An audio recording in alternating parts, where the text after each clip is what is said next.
wabarakatuh. Halo sahabat Bawaslu, selamat datang kembali di Optimis, obrolan pemilu tiap Kamis.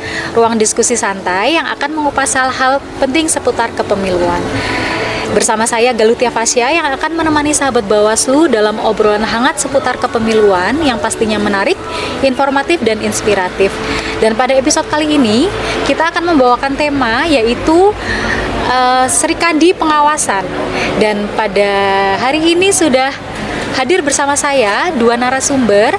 Yang pertama yaitu adalah anggota Bawaslu Kabupaten Banjarnegara sekaligus koordinator Divisi Penanganan Pelanggaran Data dan Informasi. Beliau adalah Ibu Ratih Mutiara Permatasari. Selamat siang Ibu Ratih. Siang, Mbak Galuh. Bagaimana Ibu kabarnya hari ini? Alhamdulillah sehat Mbak Galuh. Alhamdulillah.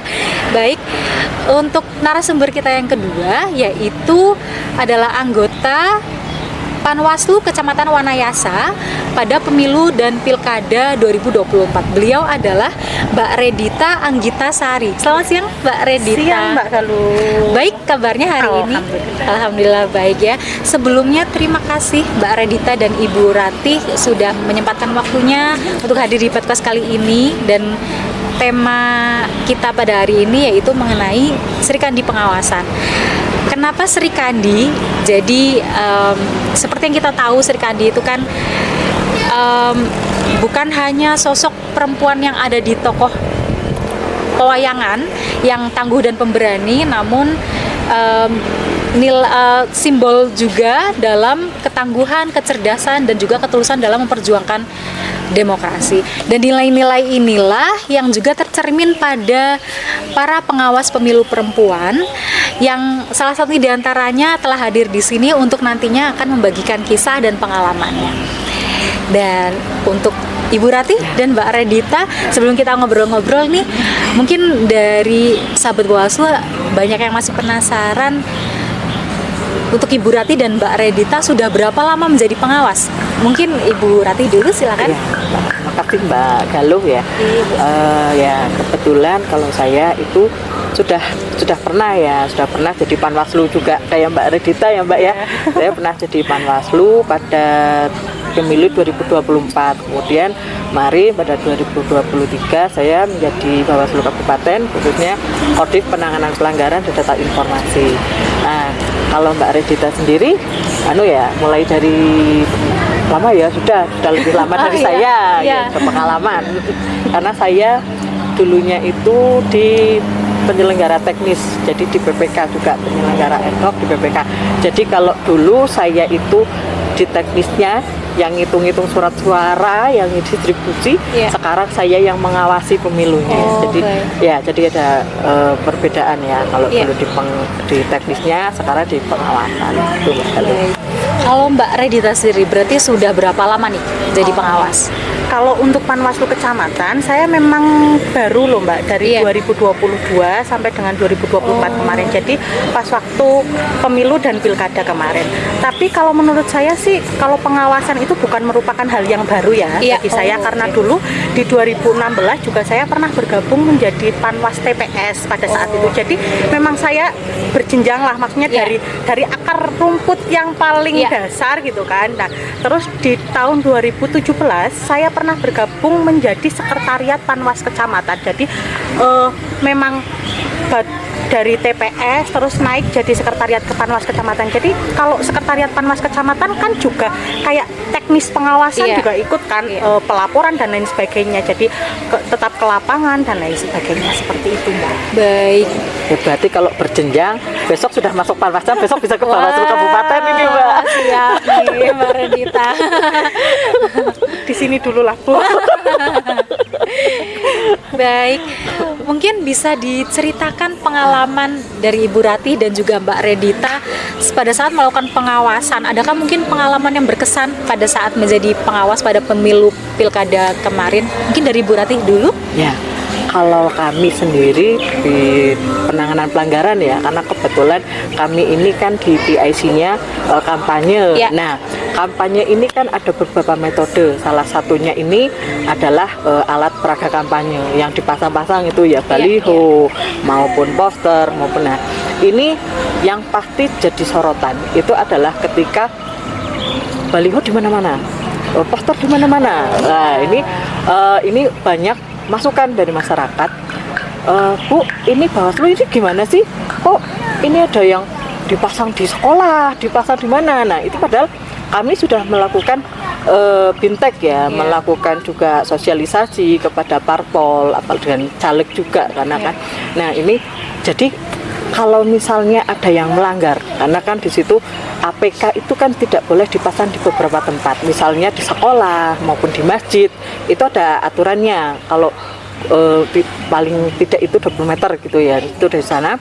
Nah, itu biasanya kita menyurati, Mbak. Kita minta sama calegnya atau tim suksesnya untuk diambil, dipindahkan kalau tidak. Nah, cuman yang sering kejadian itu kita sudah berikan surat himbauan, sudah minta untuk diambil, dipindah, ternyata tidak mau.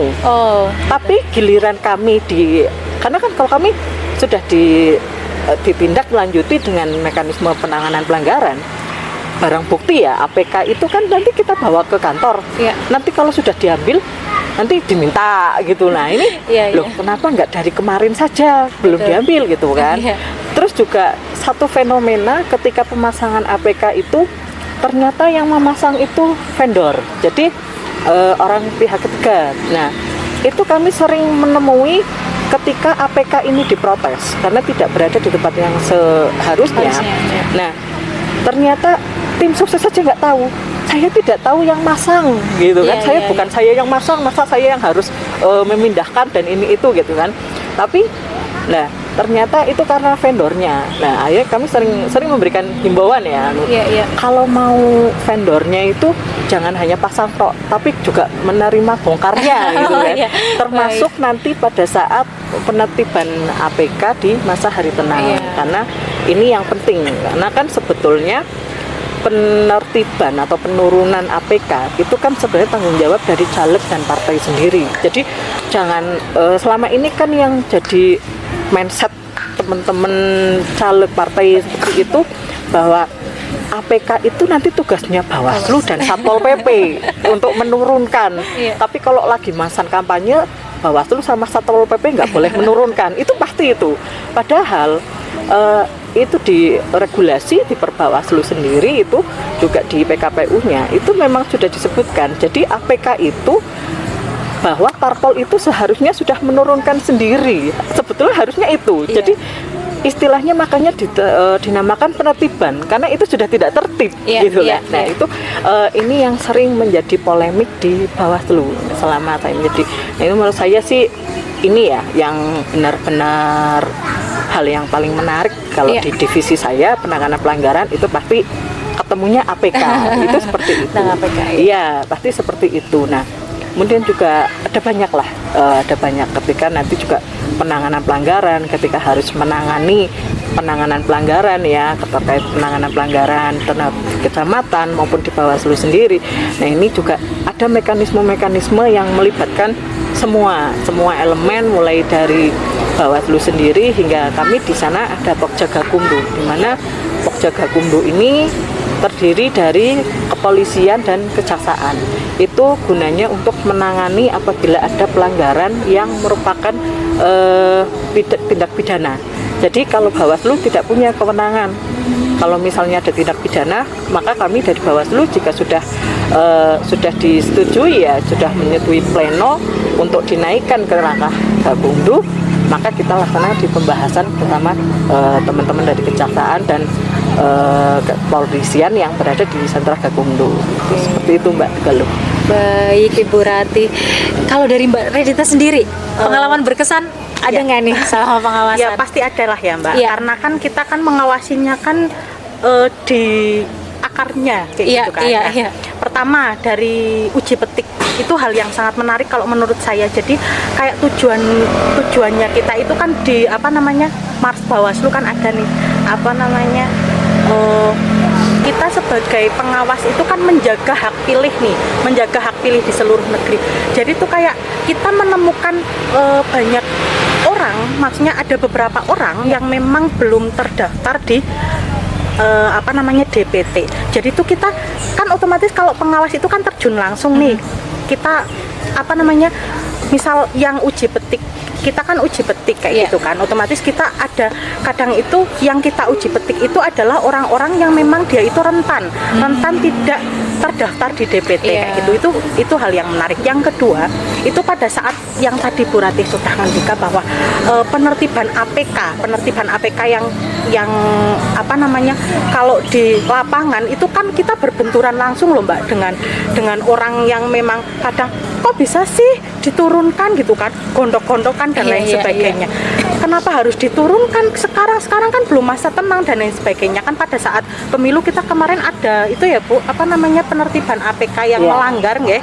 Itu jadi kan ada 2 kali, pertama penertiban APK yang melanggar, terus yang kedua pada saat hari tenang gitu. Jadi ya Allah Mbak, Panwas itu di situ ya Bu, luar biasa sekali. Kita sampai malam bawa apa namanya, bawa angkutan sendiri, kita merotoli sendiri lah. Itu memang kita gabungan sama itu ya Bu, kita Satpol PP ya, ada ya dari iya gitu. Nah, terus yang ketiga, hal yang menarik lagi pada saat pendistribusian logistik. Jadi itu di salah satu desa di Kecamatan Wanayasa khususnya itu, jadi ada longsor gitu loh Mbak. Longsornya itu terjadi di 2022. Tapi memang dampaknya itu kan sampai pada 2024 pas waktu kita pendistribusian logistik. Jadi jalannya itu tidak bisa dilalui mobil, dan itu kan memang apa namanya, penghubung antar desa kayak gitu. Jadi logistik yang besar-besar itu kan nggak bisa dilalui mobil. Nah itu kita menggunakan apa namanya, menggunakan orang untuk mengangkut loh, pakai jalan setapak yang dipikul Mbak, dipikul. Ya tapi itu pakainya itu loh Bu, apa ya namanya, satelin mas. Satelin mas. Jadi yang nantinya itu juga bakal apa namanya, bertugas di TPS gitu kan. Nah mereka itu bekerja duluan kayak gitu. Dia mengangkut dari satu desa ke desa yang itu kan, yang terdampak itu kayak gitu. Ya otomatis kita sebagai pengawas juga pakai sepatu boot gitu loh Mbak, telenyok-telenyok di longsoran gitu kan. Nah itu. Dan pada saat hari H pun kan ada salah satu TPS yang memang kekurangan surat suara, dan waktu itu saya sendiri bersama salah satu anggota PPK itu saya mengawal pemindahan surat suara. Kan pertama saya ke sana dulu memastikan surat suaranya beneran kurang nggak sih gitu kan sama anggota PPK gitu. Nah terus kita otomatis kan mengambil dari TPS yang lain pada saat pemilu kan masih bisa begitu nggih Bu? Begitu. Jadi kita mengambil, dan itu kan melewati longsoran itu, kita turun lagi ke longsoran itu. Jadi benar-benar pada saat itu tuh ya udah nggak pakai sepatu boot, malah Mbak udah nyeker kayak gitu kan. Udah ya wis lah, itu pengalaman yang sangat menarik gitu. Luar biasa, seru banget pengalamannya. Emang ini nggak terlupakan ya Mbak ya. Ya betul. Baik. Untuk Mbak Redita dan Ibu Ratih ini kan adalah anggota yang membidangi bidang penanganan pelanggaran ya. Adakah tantangan tersendiri Ibu Ratih dan Mbak Redita mungkin dalam menjalani proses penanganan pelanggaran ini dalam selama pemilu pilkada kemarin? Mungkin bisa dijelaskan Ibu Ratih dulu? Ya. Kalau menurut saya sebagai anggota Bawaslu, dan kebetulan kan anggota komisioner Bawaslu yang Rikandi satu-satunya ya di Bawaslu, tantangannya pasti ya harus jadi ngemong ya, harus ngemong. Kalau kata kalah ini jadi ibunya gitu ya. Iya betul. Ya, terus juga ibunya Srikandi ini. Iya, apalagi memang masih dominan laki-laki ya, dominan laki-laki. Kemudian kami juga harus berada di divisi penanganan pelanggaran yang sebetulnya bisa dibilang ini memang benar-benar ya berat ya Bu. Ya. Kalau berat kita titipkan ke Mbak Galuh ya. Iya, jadi memang apa ya, ini memang tantangan sekali, di mana memang ini apa ya Mbak, kita harus tegas ya, kita harus tegas. Wis ora nggak ini ya, nggak menye-menye ya gitu. Kita ini bukan divisi menye-menye gitu. Karena seperti tadi Mbak Redita juga sempat sampaikan, karena itu nanti kita yang berbenturan, kita di lapangan, kita yang nantinya akan berhadapan langsung dengan baik dengan para partai ya, dari partai maupun tim sukses caleg itu ya seperti tadi. Jadi tapi kita sebagai perempuan karena kita punya keanggunan ya Mbak ya, itu juga jadi salah satu modal utama ya, kelebihan kalau bisa kita bilang. Kelebihannya kita perempuan itu punya negosiasi, kita bisa ngomongkan, kita kalau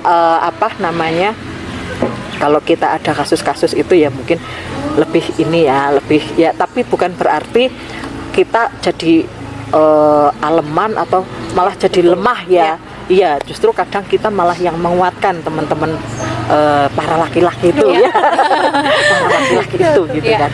Tapi juga kalau menurut saya ya memang kembali lagi kodratnya perempuan ya, kita memang tapi itu semua memang jadi ya kami harapan sih semuanya di pemilu ke depan makin banyak serikandi-serikandi yang bergabung dengan kami di divisi penanganan pelanggaran khususnya ya Mbak Dita ya.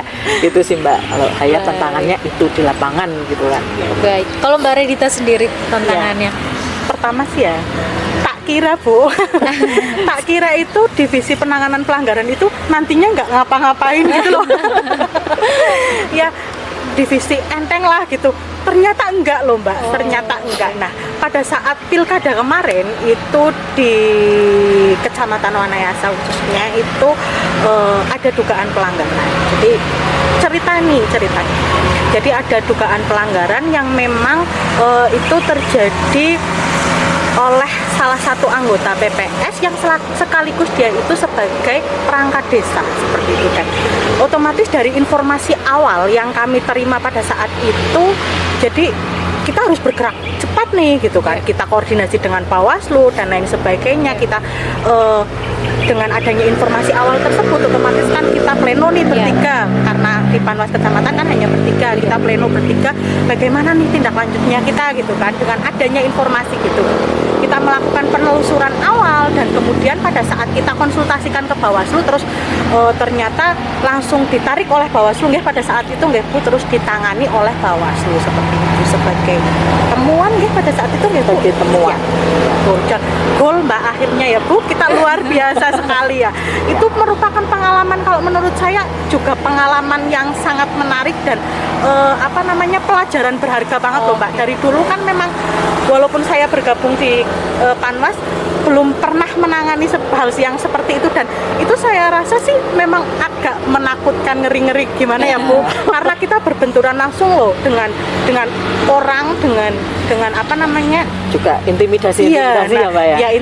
Kita otomatis apalagi saya pada saat itu kan perempuan gitu yang dipanggil Bawaslu sebagai itu kan juga saya ya pada saat itu, jadi mungkin lebih mengena pada saya gitu, tapi itu menarik banget Pak, dan itu memang pelajaran yang sangat berharga gitu. Baik Mbak Redita, kalau kemudian menurut Ibu Ratih nih, mengapa keterlibatan perempuan itu penting dalam pengawasan pemilu dan pilkada Ibu? Silakan.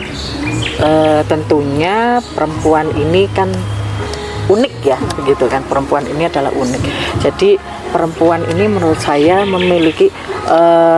memiliki peran yang sangat penting, bahkan juga harus gitu, bahkan juga harus, karena ketika seorang perempuan itu terlibat dalam pengawasan pemilu itu bisa selain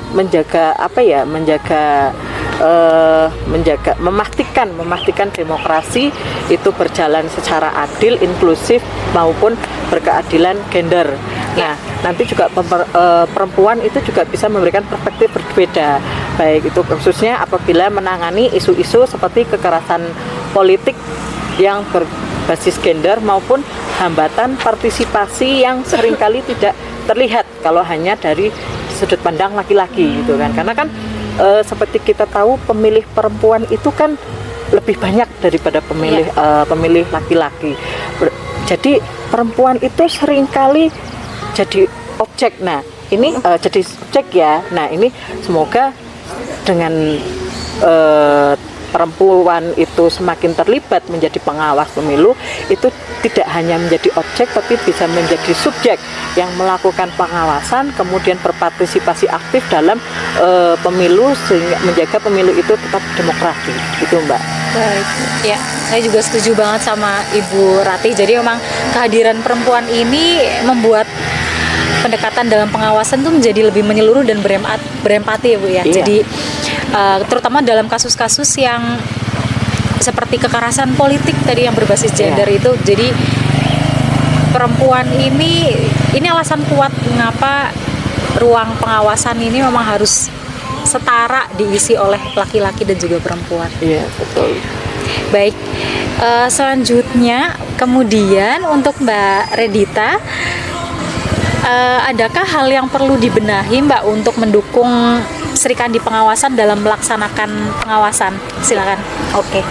Jadi pada saat itu kan saya menjadi satu-satunya panwas kecamatan, maksudnya di kecamatan Wanayasa otomatis kan saya sendiri perempuan nih, terus yang dua itu laki-laki nih. Nah, kalau menurut saya itu yang perlu dibenahi yang pertama itu adalah dukungan lingkungan kerja Mbak. Jadi itu perempuan kadang itu harus membuktikan 2 kali gitu. 2 kali bahwa saya bisa loh, saya itu tidak selemah itu gitu kan, dan saya harus membuktikan 2 kali untuk bisa setara dengan mereka. Jadi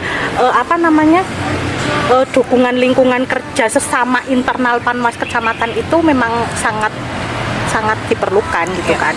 Terus yang kedua adalah kita perkuat jejaring ini loh antar Sri Kandi pengawasan dari kecamatan yang satu dengan kecamatan yang lain, tentunya dengan dukungan dari Bawaslu Sri Kandi satu-satunya berarti gitu kan.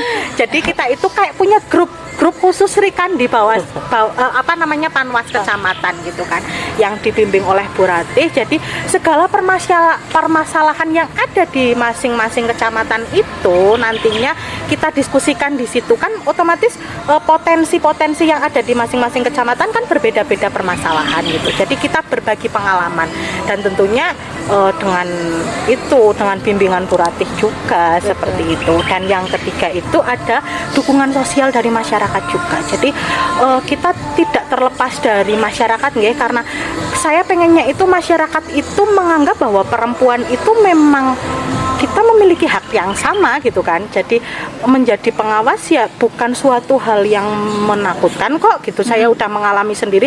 Ya memang sih kadang kita pulangnya ya Bu, maksudnya otomatis kan pulang malam dan lain sebagainya. Tapi sebagai perempuan juga kita kan tidak nganu kodratnya ya Bu, maksudnya tetap masih ingat pulang. Iya, tetap ingat pulang gitu. Jadi kita tetap, saya juga ada anak, saya juga bisa, maksudnya otomatis tetap nganu anaknya ya Bu, suami juga seperti itu kan. Jadi ya mboten kapiran seperti itu. Begitu Mbak. Halo. Baik, semoga dari banyak aspek yang perlu adanya pembenahan tadi bisa diwujudkan di pemilu pilkada mendatang. Amin. Terakhir nih Ibu Rati dan Mbak Redita, sebelum kita mengakhiri podcast episode kali ini, apa sih harapan dari Ibu Rati dan Mbak Redita untuk Sri Kandi pengawasan untuk pemilu dan pilkada mendatang? Dari Ibu Rati dulu, silakan. Ya, umumnya ya kami dari Bawaslu Banjarnegara pastinya sangat mengapresiasi teman-teman Sri Kandi gitu ya, yang sudah ikut sudah ikut menjadi Sri Kandi pengawasan pemilu maupun di pemilihan kemarin, yang sudah menunjukkan komitmen maupun integritas. Karena seperti tadi sudah disampaikan oleh Mbak Redita, pulang malam itu juga salah satu komitmen Mbak. Karena ini saya jadi ingat pemilu pada tahun 2019, waktu itu saya masih di tetangga sebelah waktu itu. Tapi ini jadi salah satu yang memang harus jadi komitmen, karena ini ada PPK penyelenggara, ada penyelenggara perempuan sudah bersuami kebetulan.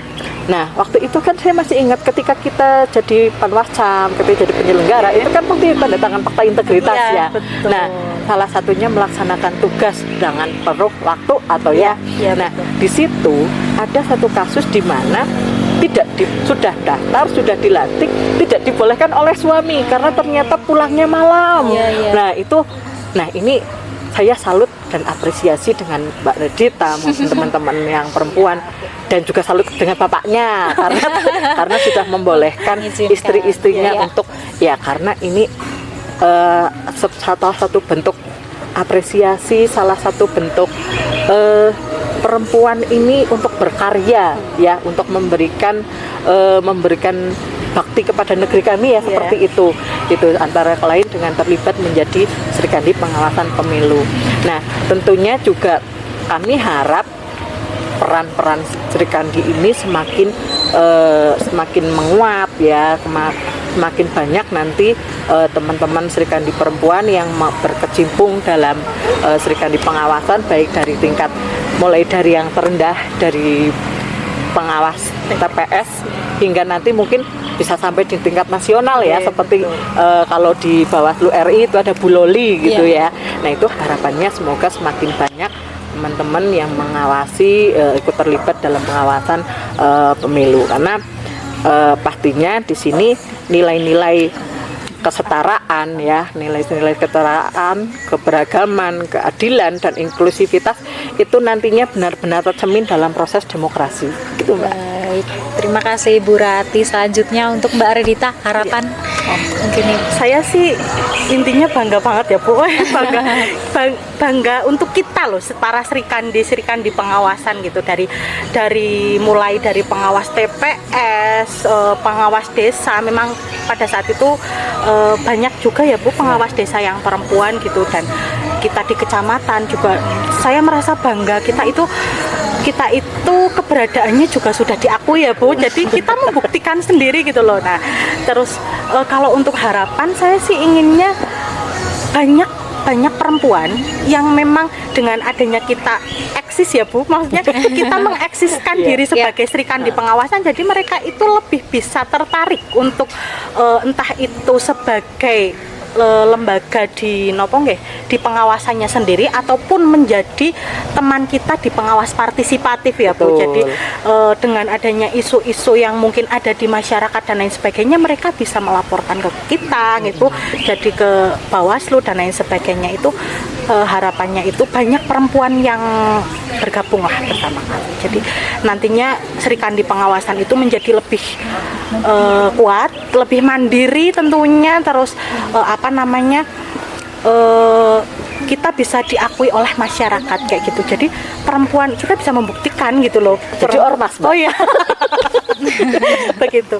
Jadi lebih happy, ternyata tuh pengawasan itu happy loh gitu. Begitu Mbak. Baik, terima kasih Bu Rati dan Mbak Redita atas tanggapannya yang sangat menginspirasi. Jadi dari yang disampaikan tadi, kita bisa melihat bahwa betapa besar harapan dan kepercayaan terhadap peran perempuan dalam pengawasan. Dan jadi semoga melalui semangat seperti ini semakin banyak perempuan yang terinspirasi untuk ikut serta terlibat aktif dalam, tidak hanya dalam pengawasan tapi juga dalam memperjuangkan demokrasi yang adil dan juga bersih gitu ya. Baik, terima kasih Ibu Rati dan Mbak Redita atas waktunya. Terima kasih atas insight-nya dan juga udah memberikan kisah yang inspiratif juga. Semoga dari apa yang sudah disampaikan Mbak Rati dan Ibu Rati dan Mbak Redita ini bisa memberikan wawasan untuk kita semua, terutama untuk para sahabat Bawaslu yang sedang menyaksikan. Baik, sebelum saya akhiri podcast pada hari ini, saya juga ingin mengingatkan bahwa episode Optimis ini akan hadir setiap hari Kamis. Jadi jangan lupa untuk follow dan share ke teman kalian semua. Baik, demikianlah podcast pada hari ini. Saya Galutia Fasya pamit undur diri. Kita bertemu lagi di podcast episode selanjutnya hanya di Optimis, obrolan pemilu tiap Kamis. Wassalamualaikum warahmatullahi wabarakatuh.